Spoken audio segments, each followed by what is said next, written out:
So, folks, we've got a number of stories to get into today. We're only, again, briefly going to touch on Ukraine's overnight strikes on Russian oil infrastructure as it's becoming a bit monotonous, given it is spectacularly monotonous with its regularity. As you can see from this video from Russia's Saratov region last night, as another Russian oil refinery lights up the night sky. The bulk of the program today is going to be really focused on some spectacularly horrific Russian central bank data that's just out today, with another 400% increase in the Russian federal deficit. The economy absolutely spiraling, with Russian oil and gas revenue just gone, not only due to sanctions, but due to Ukraine's incessant strikes on the Russian oil industry. We're going to get into that. We've got a new law in the Russian Duma sentencing now children. This is approved by the Russian Duma. Kids as low as 14 years old can now be sentenced to lifetime imprisonment with no possibility of parole, not for murder, not for acts of terror, but for acts of sabotage, specifically sabotage, this vague sort of term. In the old Soviet days, they used to refer to it as wreckers. You know, they had the population all up in a paranoid frenzy looking for, in quote, wreckers. Here in Kyiv, it's been pretty quiet the past 3 days. As you know, a few days ago, we had a big attack, I think 4 days ago, so we're expecting another one here pretty soon, with Russia now stockpiling missiles and drones for such the occasion, as they always do, in an attempt to overwhelm our air defenses. I'll read you what I wrote here. Overnight, Ukrainian forces continued to manhandle the primary funding machine of Putin's global terror apparatus, targeting the massive Saratov oil refinery, as well as the marine oil terminal at Fedosia, Crimea. And then I wrote something that I cannot probably say on, I said it. The Russian economy is now Zelensky's bitch. I can say that on YouTube, right? This channel is only 3 months old, guys, so I'm really kind of learning how the rules work. And here's the wonderful sound of a Ukrainian drone traveling. This is in the second attack. There was the overnight attack, and then there was the dawn, I don't know, but 9 a.m. attack. Sirens. And the obligatory explosion hitting this particular refinery is of particular importance, given that it produces about 20 petrochemicals, not just gasoline or diesel. Russian oil refineries can't seem to catch a break today, with yet another of Russia's largest falling under the hand of justice from the free world. Built in 1935, the Orsknefteyorg-Syntez refinery is one of the largest oil refineries in Russia, located in the city of Orsk. No, not orcs, you guys. That would be racist.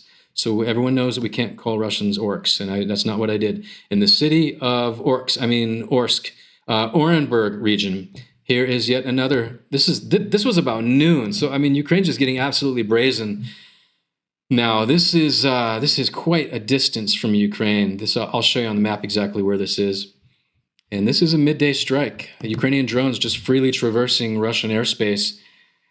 Very little to be encumbered by Russian air defenses. You've seen Russian oil refineries burn before. Everybody wants to show you this stuff, but I try to be a little different here on this channel. Here's the map of where that is. Across the vast expanses of the savage Russian hell state, little old Ukraine causing all this damage way out here in Orenburg, in Orsk. What a name, huh? I mean, you got to look at you got to wonder who would name something such an unattractive name. Maybe it's, I don't know, maybe in Russian culture that's normal. As Putin's hellscape continues to devolve into a massive prison, the entire region of Ulyanovsk will now no longer be allowed to have mobile internet. This is a story I got from Rus News this morning, and then it was also on Astra, with some of the biggest Russian Telegram channels. And the Russians are not very happy about this, of course, because they can no longer have mobile internet, but they can still have Putin. The federal government has notified the region of the decision, citing, in quotes, extended security zone. And once again, the map of the savage Russian hellscape. And here's a little region right there. And apparently there is a massive car factory there. The biggest car factory in Russia. And I guess they're probably trying to protect that, because that would be a huge propaganda loss. It never matters what actually gets lost. It's about how it's perceived in Western audiences. Increasingly, everything for the Putin regime is just propaganda. Propaganda was always important, but now it's really like it's really the whole thing that's holding it together. So on to Pokrovsk. I know you guys want to hear about Pokrovsk. I told you I had a friend that just came back a few days ago from there, and he told me some things, and I told you some things that I could tell you, other things I couldn't. Some videos coming out now.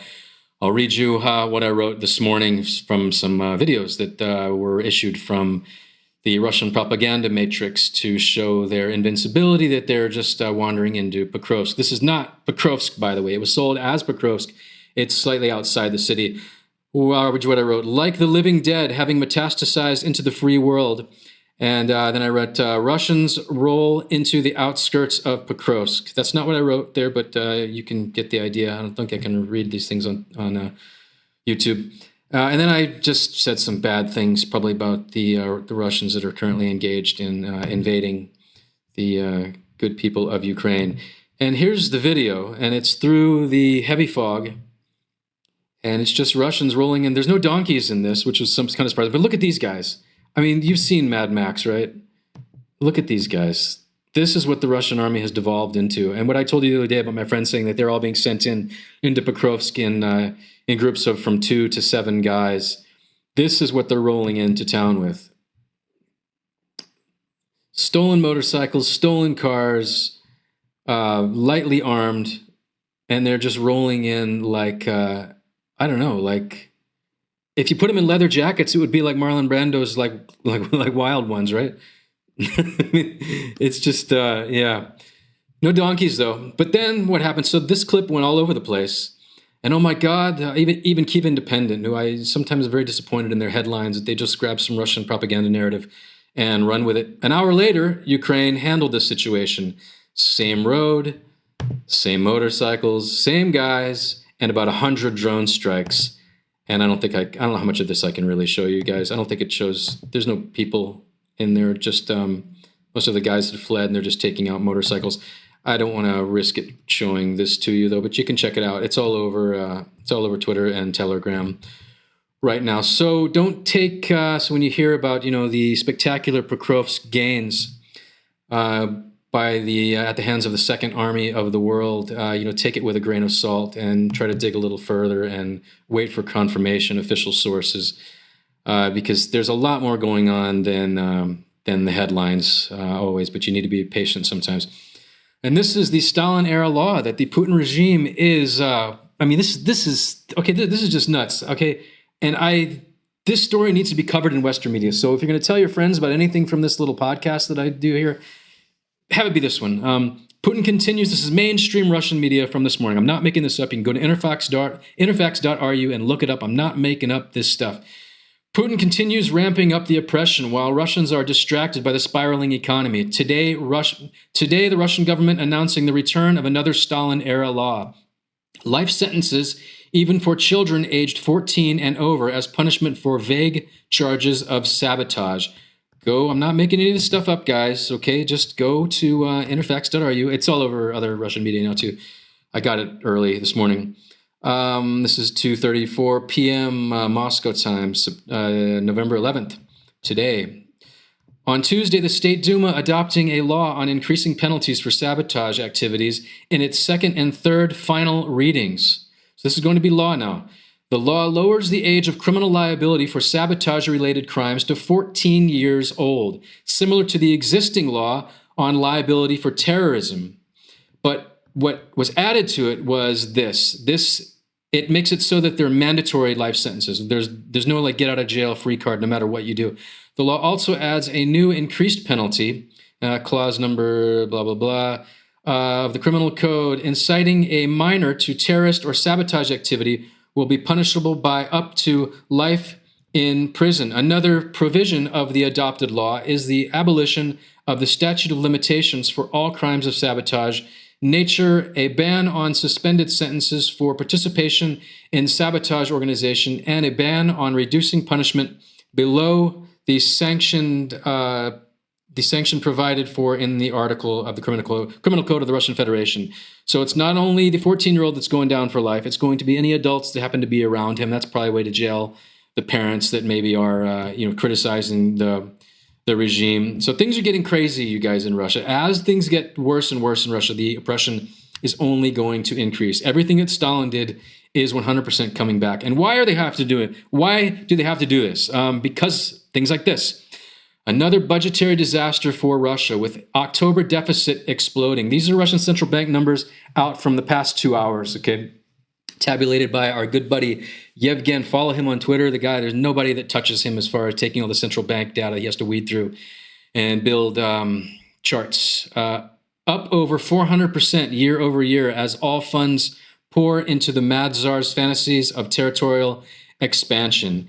And as you can see, I'll pull this out so you can be sure to get a clear view, as I think my ugly mug might be obscuring the bottom of the chart. Okay, the red line is 2025. This is the budget deficit. Here's the zero line that every year starts with. This is the cumulative total for the year. And to dig a little deeper into this, to show you like who the real culprit is here, it's the oil and gas industry. Clearly, as you can see, the orange line. This is income from. This is non-oil and gas income is the blue, and oil and gas tax revenue is the orange, as you can see.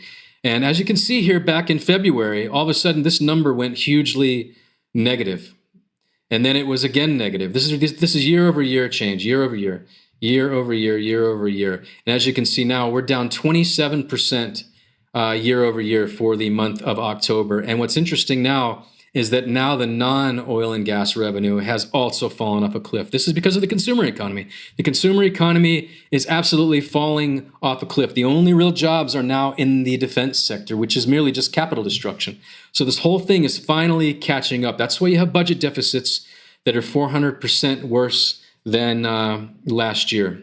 Oil and gas revenue makes up 40% of Russia's overall income, and that is now gone, and now the consumer economy is joining the party. Putin's paranoia excelling to new heights, with the aging old gargoyle kleptocrat now arresting people for merely subscribing to anti-war Telegram channels. In the Rostov region, 2 women were detained and fined for participating in a, in quotes, undesirable organization due to subscribing to the Telegram channel of the Anti-War Committee of Russia. It's probably run by the government. That's usually how these things work. This was reported by, it's a law enforcement Telegram channel where they put out like who they've arrested. According to its data, the courts of Rostov-on-Don and Bataysk fined local residents Alyssa Anisimova and Galina Zasimko 5,000 rubles under the article on, in quotes, participation in the activities of an undesirable organization. And it just goes into the evils that they inflicted upon the good people of Russia by merely clicking join in a Telegram group. Share this news with those who actively read opposition channels. Let them know what even a simple subscription can lead to. That is a statement. That is a statement from the Russian police trying to scare the, in quotes, Russian opposition. And here they are. Here's what Putin fears the most. Here's a guy in a mask. They have her in a police van, and they are carting her off to jail while she will be given a protocol and fined 5,000 rubles. And here's the other evildoer right here. Putin fears nothing more than ladies like this. When the gargoyle midget czar gets scared. I mean, you remember the story I did yesterday where they went through incredible lengths to show that the gargoyle midget czar, in his tallest tall boy heels, they even propped him up on a little pedestal. You know, that I didn't see that when I covered that story yesterday. I'm going to cover that in a second. His whole thing is the guy's afraid of women. And I don't know what it is, but Putin has a lot more problems than, I mean, you know all the genocidal and general evil that this guy has inflicted upon the world. But there's a whole set of crazy psychological nonsense happening up in that, rattling around in that little gargoyle skull of his. And there's another story of repression. Putin's repression is now reaching never-before-seen levels as Russia's domestic situation continues to deteriorate. Having offended the gargoyle czar's delicate sensibilities, members of the Russian musical group Stop Time were rearrested yesterday immediately upon exiting jail. So they got out of jail and they were rearrested. I covered that yesterday, but here's them now being dragged into court. Now facing new charges. They just keep stacking charges on them. This is an example, just to show the people, look, don't criticize the regime. Originally, they were arrested for singing lyrics such as Old Man in the Bunker, Swan Lake, and When the Tsar Dies. Singer Naoko and Stop Time guitarist Alexander Orlov were brought to Lenin District Court of St. Petersburg in considering new protocols against them for organizing a mass movement of citizens. Yes, they are rising up. The slaves are rising up. Yesterday, it was reported that Naoko was detained upon leaving the detention center where she was serving 13 days of administrative arrest. And here's some, you gotta admit they're a bit brave. This is cool. We need more of them to do this. And I like the fact that they're only like 18 years old, because it shows that hopefully this becomes cool among the younger Russians, as the older generations are just absolutely slovenly. I don't believe they'll be slovenly when they're starving, because that's totally coming, as you can see from the deficit numbers. This whole thing is spiraling. Now let's skip over to Germany. Good news from Germany, as Germany, they are the fourth largest economy in the world, a major supporter of Ukraine. They really picked up the slack when the U.S. stopped gifting all these weapons packages when Trump came in. Even while Moscow continues to gain a stranglehold on the German electorate through a deluge of propaganda, paid influencers, and purchased AfD politicians, the Merz government again increases support for Ukraine, with plans for $11.5 billion in 2026. The funds will go toward artillery, drones, armored vehicles, and replenishment of 2 Patriot systems. The Bundestag's Budget Committee meets Thursday to finalize the plan. And anyway, that's just awesome.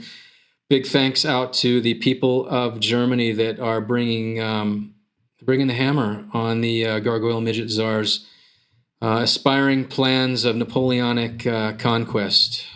On this day 3 years ago, Kherson was liberated. It was a moment that further defined our people and this generation, a moment when courage defeated Russian occupation. From the first days of the invasion, the people of Kherson stood firm, even facing tanks while unarmed. They marched with Ukrainian flags, defied terror, and proved that strength of will can overcome any weapon. And there's one of the iconic photos from that day. They had about 5 months of Russian occupation and all the brutalities that you saw in every area of Ukraine that Russians managed to occupy, torture, mass killings, everything that you see anytime Russians are able to get anywhere in Ukraine. We saw all of that stuff. And here's something that was amazing at that time. Russians' brief 5-month occupation of Ukraine's southern city of Kherson wasn't easy for Moscow's barbaric marauders.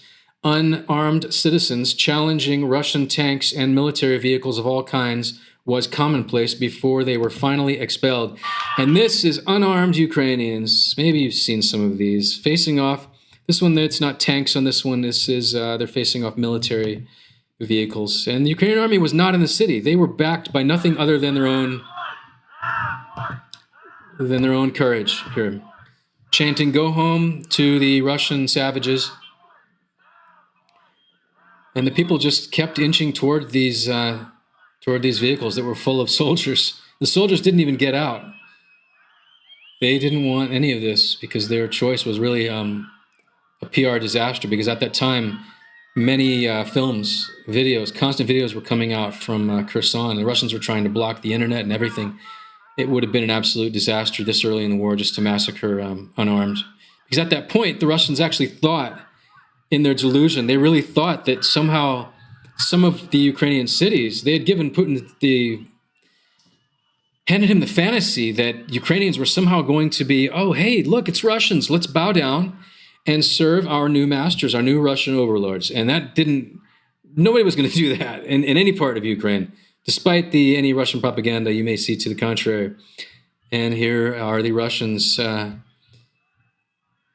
heading out of town with their tails between their legs. It was another 3 months before the city was finally deoccupied. And yesterday I covered Putin and his big PR. He stood here in his biggest tall boy shoes, and his Kremlin minders screwed up because, he was in a room full of people of normal height, which is something people of normal height aren't normally allowed to be around the gargoyle midget czar. And so they will usually go through extreme preparations to make sure that the room, I told you the story about my friend from the Russian Central Bank, how he had had seen Putin on a number of occasions do these PR events at the Russian central bank years and years ago. And they never allow people that are tall around him in any way when he's being photographed. But something I missed yesterday, this little thing he's standing on, we noticed the heels and him trying to bow himself up and look big and everything in the presence of this normally height woman. And this is actually a little convex platform, and I totally missed this. They stood him on this little platform the whole time. He's jostling around, trying to look big and swinging his arms around like he's getting ready to step in the, like the opening scene of Raging Bull, where he's about to hop into the ring. And in closing today, just another in a series of the installments of just the bravery that Zelensky exudes on a day-to-day basis, not only running this war, but speaking with world leaders on a almost an hourly basis, trying to save lives, trying to prevent the Russian world from metastasizing further into the civilized world. The guy sleeps like 2-3 hours a night, and he has no problem going to the hottest areas. He was in Pokrovsk just 5 days ago. And as you know, as you get older, you realize that the best attributes of humanity are really contagious, whether it's bravery, whether you're the CEO of a company and if you want a good company, you have to show your employees that you work harder than them. If you are the commander of the armed forces of any country, you have to show that you are willing to take the risks alongside of your men, and that you work harder, and you push the envelope, and you're together. And Zelensky just checks all the boxes on all this stuff. And I'll just read you. He's in Kherson today, and this is the famous area of human safari. And as he's filming this, there's civilian cars just going back and forth on this road behind him. People are probably driving by and going, that kind of looks like Zelensky. Holy shit, that's Zelensky. What's he doing? We've all seen him around Kyiv making these little videos with his phone. I mean, this is just historic stuff. I just wanted to read it for you. Today I'm in Kherson. This is the anniversary, as I said earlier, on November 11th. It is already the third anniversary of the city's liberation from the Russians. The occupiers fled, and we remember how the courage of our people made it happen, how Ukrainian flags returned to Kherson. I thank every one of our warriors who fought for Kherson, and everyone who is defending this beautiful city now, and defending the lives of our people. And as you know, in this city, the human safari continues with Russians targeting individual civilians. Today, there was a guy on a bicycle that was murdered by Russians. They target everybody, and that's what it's fun for them. The people running these drones, sending these drones across the river into the city of Kherson to kill civilians on an hourly basis almost now. They are gamers. They're like 20-year-old Russian gamer kids, and this is fun for them. They just kill people for fun. This is Russian culture, you guys. This is the culture that is now metastasizing into the free world, and that's why I started this channel 3 months ago, to tell you about it. I don't ask you to like, I don't ask you to do any of that stuff. Just watch the video, maybe tell people about it, because this is a battle for civilization, folks, and I hope you're all maybe interested in doing your part one day. Do whatever you can. Tell your friends. And that's all I got for you today, you guys, and thanks for watching. Have a good one.